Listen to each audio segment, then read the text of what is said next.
Hello, and welcome to Mastermind Mastery, the podcast for professionals who want to create and run successful peer advisory councils, or as we call them, PACs for short, or they're also known as peer groups or business mastermind groups.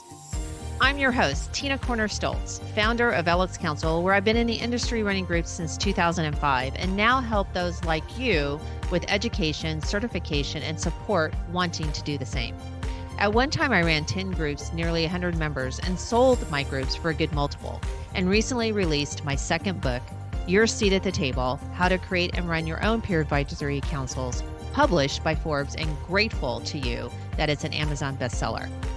I invite you to join each week where we share strategies and techniques to successfully launch and become a master of running your PACs. You'll hear insights, perspectives, do's and don'ts, learn from my and my guests' mistakes, successes, and get the inside track to key takeaways. Each time we have a guest, we'll be having a bit of fun. So are you ready?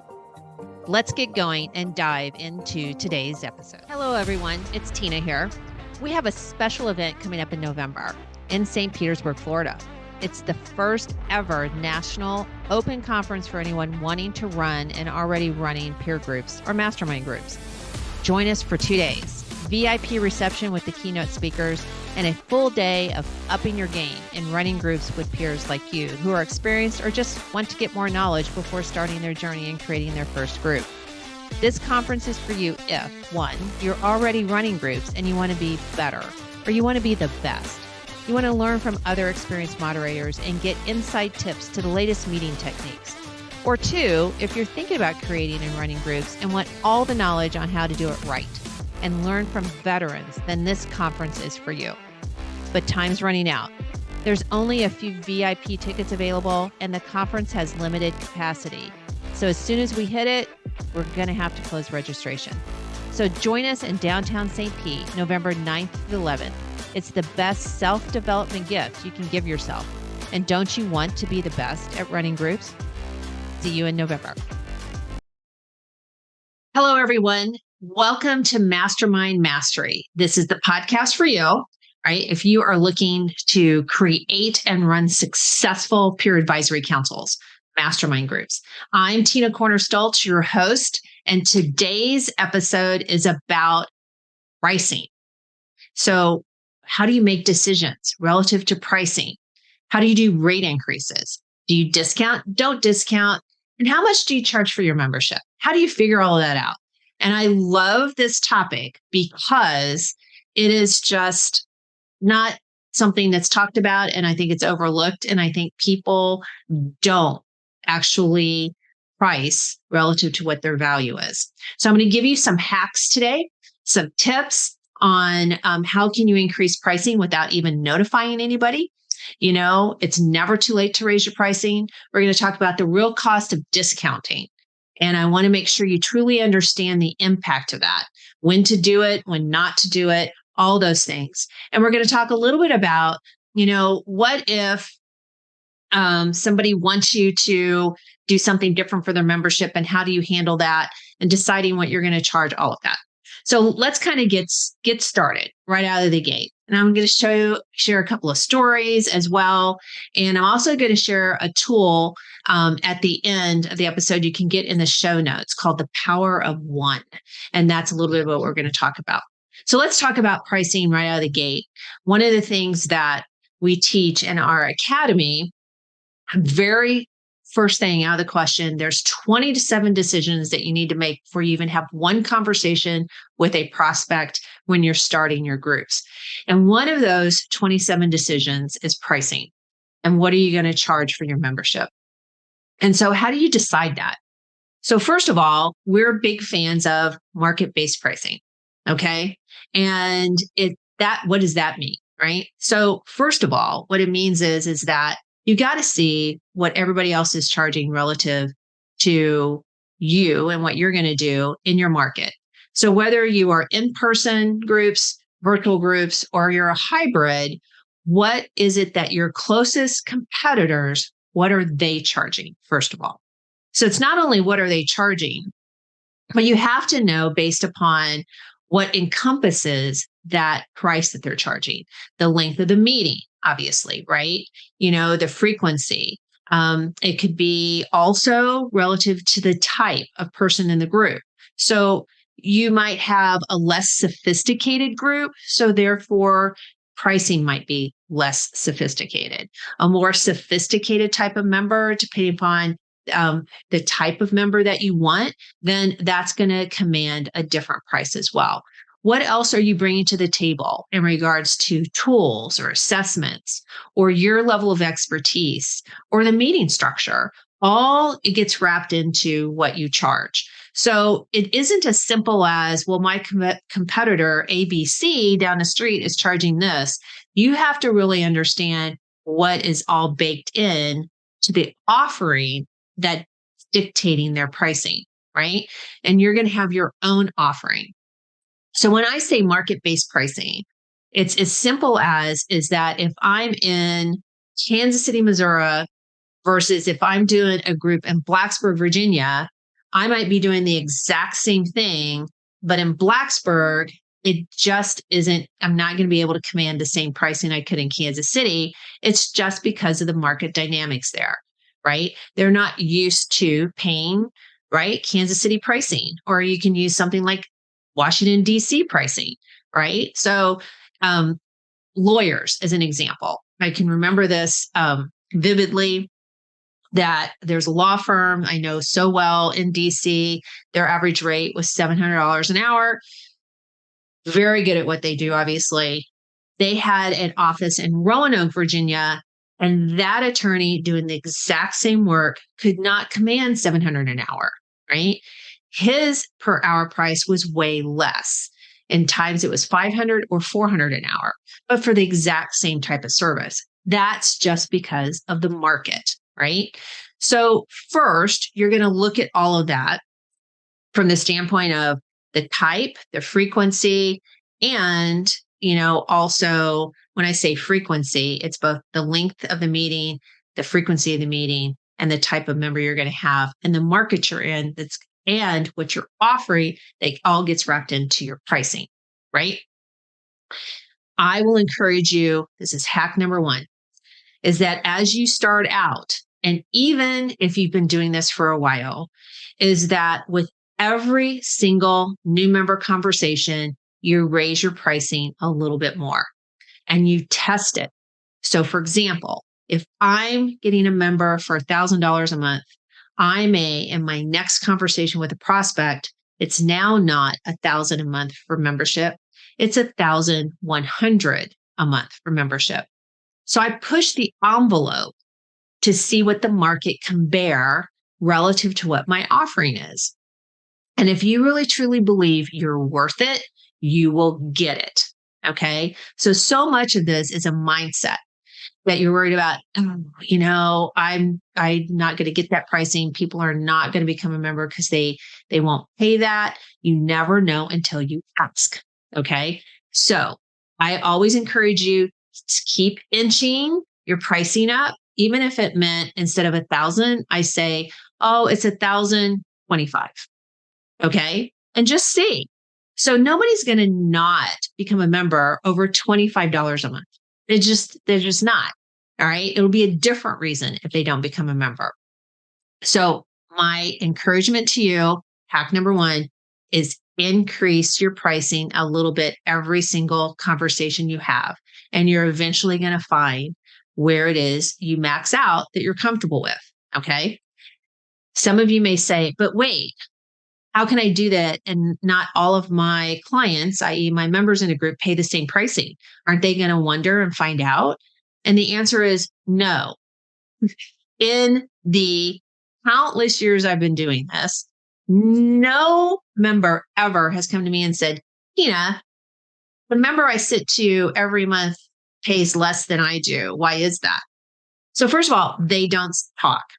Number two, if they did speak, it's always grandfathered in. And what I say is, last in is going to be paying the higher price, right? So you do have something that you can say, which is, you know what, I increased my pricing a little bit as a time. So as you come in, everybody else around the table, is going to be paying less, but person that comes in behind you will be paying the same or more than you. So that keeps everything above board and your integrity in place. So you can be fine. Okay. Now what happens in regards to how do you increase your pricing? So I read this years ago. I wish I could tell you where I read it so I could give them credit. But what I read is that today we put in all of our membership agreements that every quarter there's a 1% increase. It's automatically built in. So hack number 2, in your membership agreements, build in your rate increase automatically. Okay. So you've notified them. It's when they're becoming a member and it's done and you never have to mess with it again. So 1% a quarter. Never had anybody question it. So here's what happens is that every quarter, their monthly fee goes up 1%. 3 more months later, it goes up another 1%, and it just continues. So it is a very subtle increase.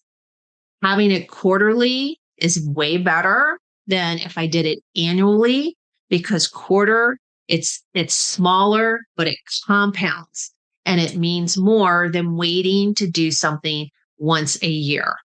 But my point is this: you bake it in, you have decided it, what it is. You've already notified them because that was the membership agreement. You never have to do that again. Because of the one thing that I will guarantee that the majority of you guys out there listening right now do is that you want to increase pricing, but you just hate thinking that you have to do the notification.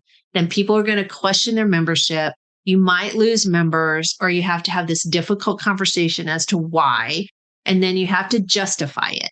And then, and then. And it's just not a good experience. It's very stressful and you worry about it. And I'm saying eliminate it. You never have to deal with that. Okay.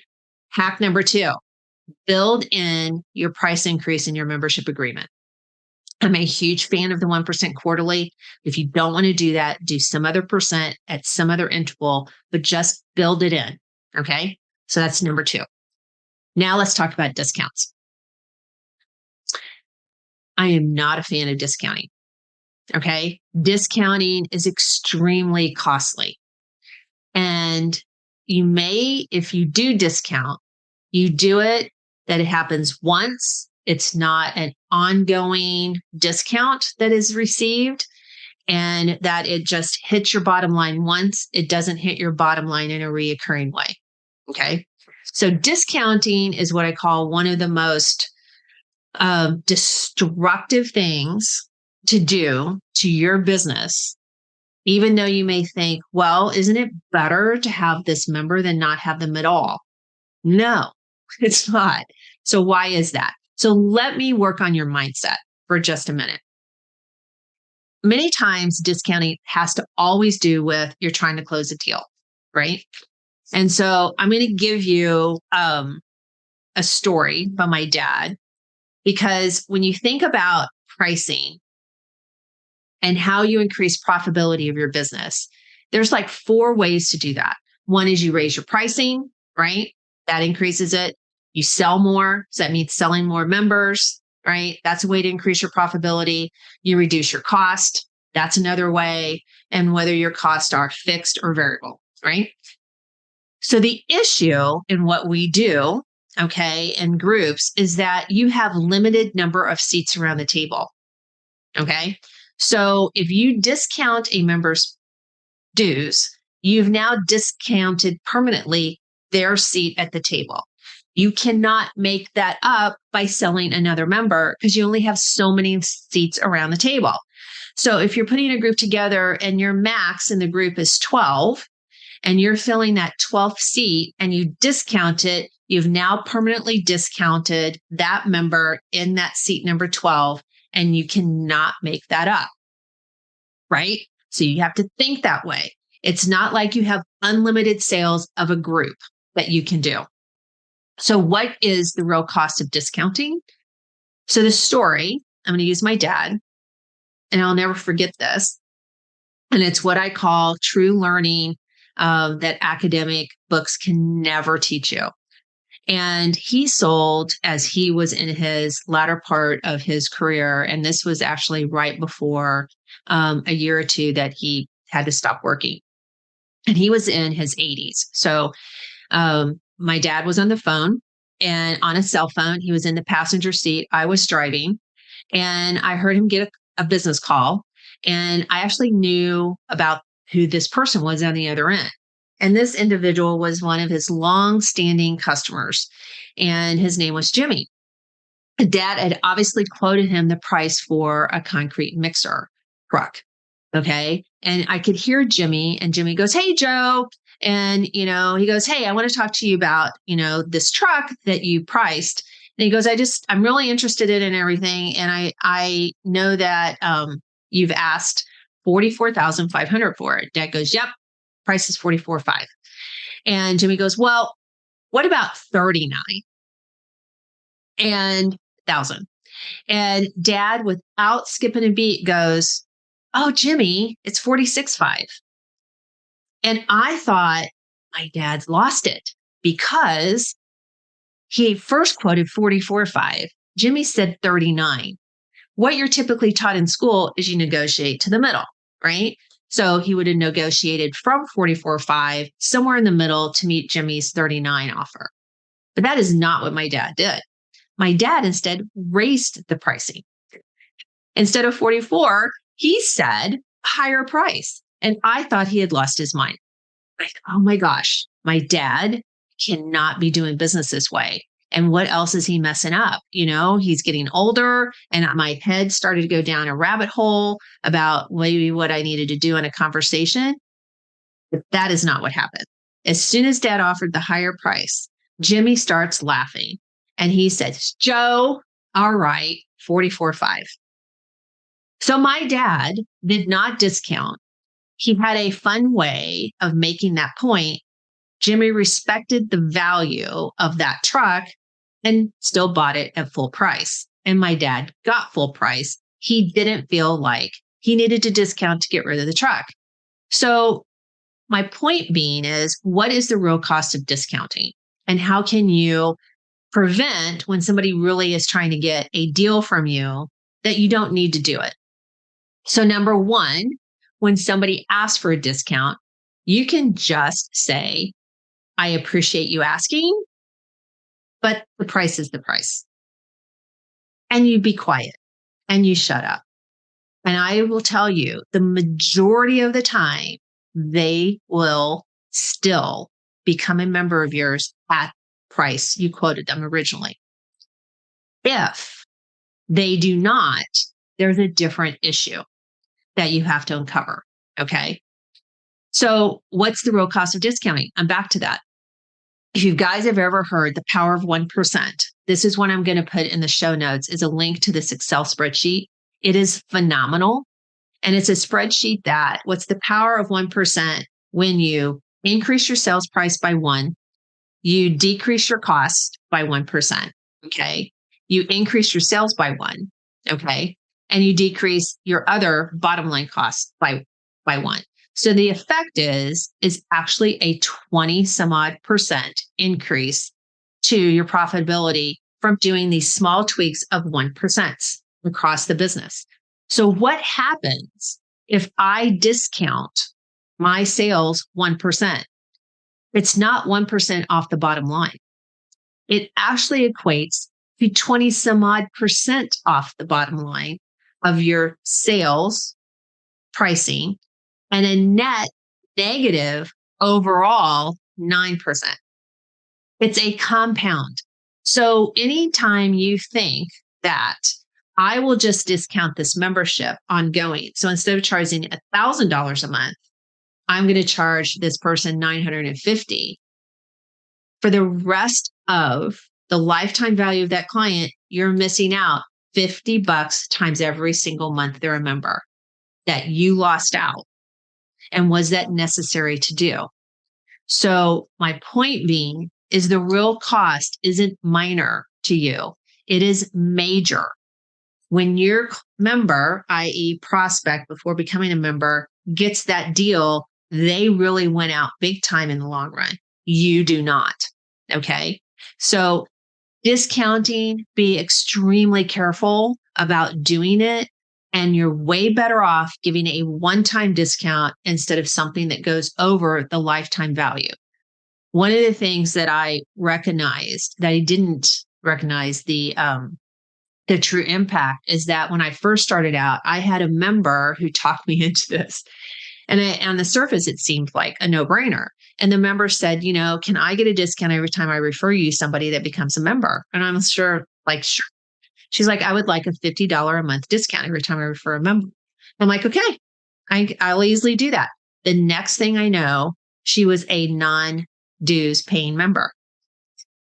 So in some ways you can kind of argue, but I got all these other members at full paying dues, cost of acquisition was lower. So really, it was that worth it? Well, when you think about every month I wasn't getting paid by her and she was taking a seat at the table, it was an expensive cost of acquisition. So you just have to look at it all. Okay. And what's the right decision for you? What I'm getting at is take discounting seriously because it does have a bigger impact to your bottom line of profitability than you would think. And that is why when you practice the combination of every conversation, just raise what your price is a little bit at a time matters over the course of a year. Don't discount because that matters over the course of the year. You will suddenly have a really profitable, peer advisory group business that with that extra cash, you can do something for your members. You can treat them to a social if you want. You can bring in a speaker. You can do all kinds of things or not. But the point is that you will have the cash to make those decisions. So I hope this is helpful in regards to pricing. You're walking away with getting some answers to the question of, first of all, how do I get a regular increase that I don't have to ask my members about all the time? The rule of 1%, how that compounds, the power of that, how to figure out your market-based pricing. And this will all lead you to more money in your pocket that you can do great things with. Okay. So until next week with our new episode, it's great to spend time with you guys on pricing. And until then, go make it happen. Hey, moderators of groups. Thank you so much for listening to today's podcast. To get access to today's show notes and exclusive content and resources, visit tinacornerstoltz.com/podcast or lxcouncil.com, where you can also become part of an exclusive online community, attend our academy, or get free resources, templates, checklists, and more. And you can even contact me there as well. So if this episode resonated with you and you know someone who can also benefit from listening, please share with them by taking a screenshot and even posting on your social media. I also love reviews and appreciate hearing from each of you, those actually doing this wonderful work. Please tune in next week for another episode of Mastermind Mastery. And I'll close by sharing something my mentor did after every learning moment. He shared a shiny pebble from his pocket with anyone he passed knowledge to and asked them to forward that pebble knowledge on. So now, I encourage you to go pass on a pebble, the takeaways you learned today, to either your existing groups or fellow peers. Now, go make it a great one.